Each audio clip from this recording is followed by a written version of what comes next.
Hi, I am Kelly Kirksey, the Interim Minister of Family Life here at Inman First Baptist Church, and I'm so happy that you decided to join us today for our special Advent story time. Every day during Advent, we will be reading a story from this book, and Voskamp's Unwrapping the Greatest Gift. Today we are on day 3. God is looking for you.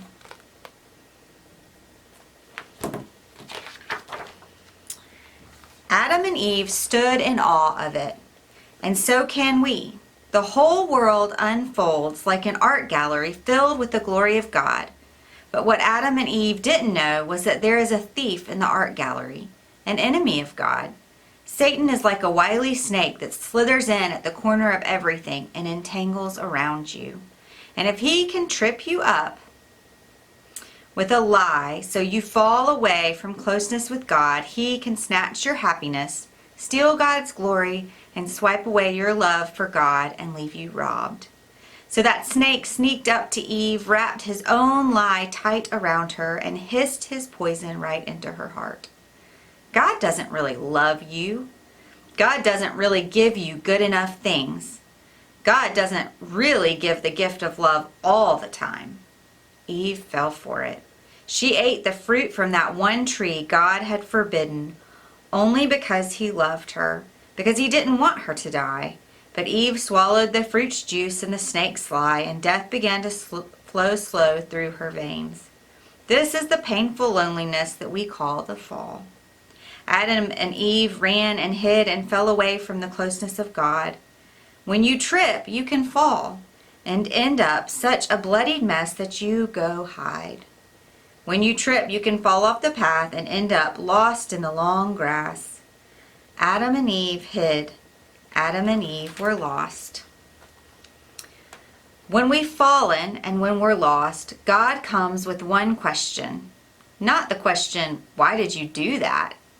Not the question, what did you do wrong?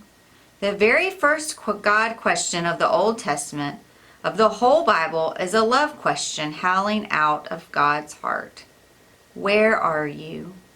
God's love never stops looking for you, trying to find you and gently draw you back close to him. Because of his unconditional, unbeatable, unfailing, unwrappable love, your God refuses to give up on you. Your God looks for you when you're lost. Your God calls out for you when you're ashamed and broken and hurting.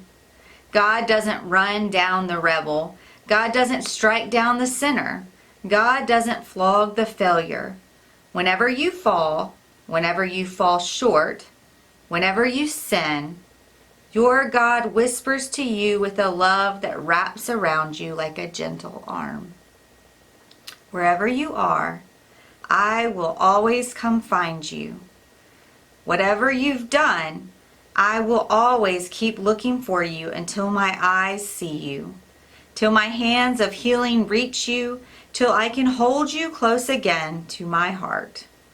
No matter what the day holds, no matter how the season of your life unfolds, God holds you and enfolds you. And what was the very first question of the New Testament of the Bible? The very first question asked in all of the New Testament of the Bible was that of wise men, asking everyone after Jesus' birth, where is he?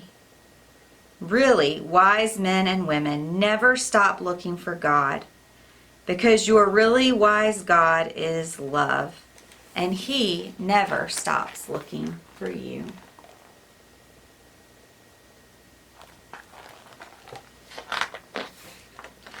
At one wooden tree in the Garden of Eden, we fell for the lie that God didn't love us.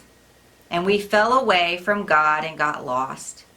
And at one wooden cross near the Garden of Gethsemane, God found us and stretched out his arms and proved forever and always, and no matter what, that he loves us with an unconditional, unbeatable, unfailing, unwrappable love.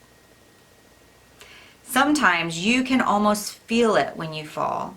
He comes and unwraps that line-stealing snake from your feet and wraps his arms around you, and you unwrap the very greatest gift, a love that never, ever lets you go. I hope you have a wonderful third day of Advent.